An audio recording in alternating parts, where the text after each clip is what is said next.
Hello, my name is James Batchelor and I'm delighted to present to you the Mini Electric. Now you may be surprised to know this is a 100% pure electric Mini. It doesn't look like it, does it? Well, apart from the flared-in grille, the yellow accents on the wheels and on the side, and the Mini Electric motif on the filler cap, you'd think this was any other Mini. But if you do want to shout about the fact you've gone electric, you can go for fancy wheels and lots of yellow trim. Whatever you want, there's a Mini for you. But enough of that, let's get this car out on the road.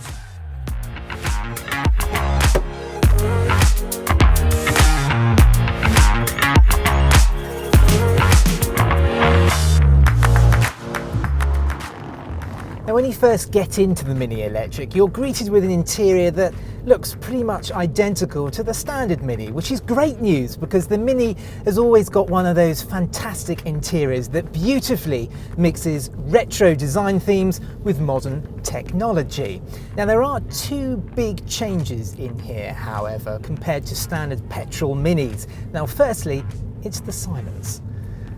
There's no petrol engine whirring away up front, and at low speeds you get this very futuristic whirring noise that just makes this car seem really quite different, quite modern, quite cool. I really quite like it actually. The second big thing is the screen in front of you.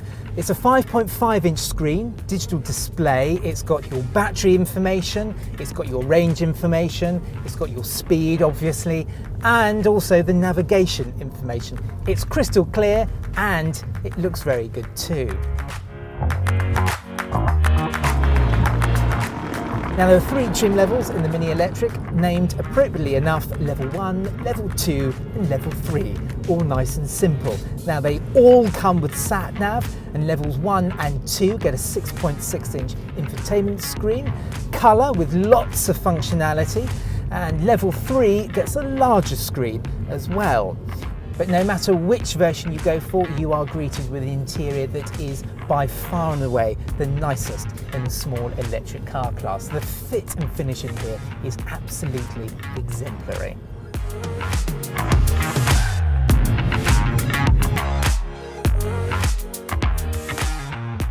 Now regardless of how you charge the Mini Electric, you should get up to 145 miles. And with the average cost being 4p per mile, the Mini Electric is between 2.5 and 6 times cheaper than an equivalent petrol or diesel car. Factoring zero road tax and very low company car tax, the Mini Electric could save you an awful lot of money.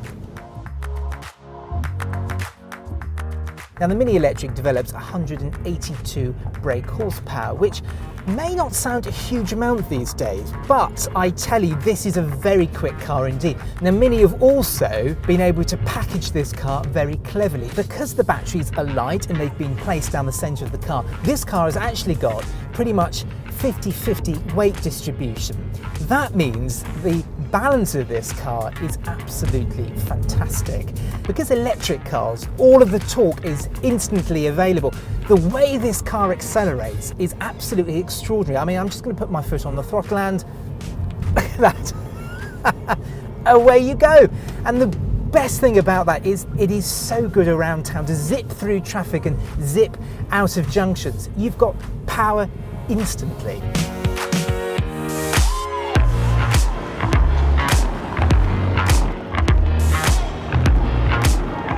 Now there are ways of maximising your range. This car's got regenerative braking as well, and there are different driving modes. You've got green to actually improve your range, and then you've got sport if you want to have a bit of fun in the corners.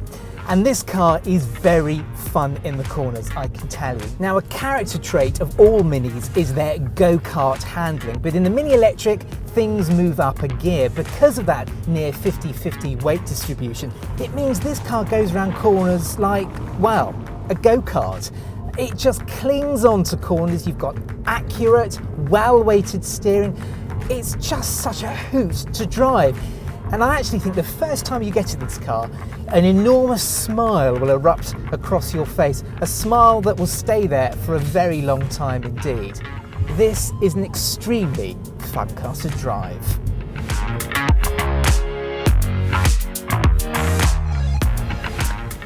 So if you want to drive the new Mini Electric, head to Snow's Mini Portsmouth and the Isle of Wight.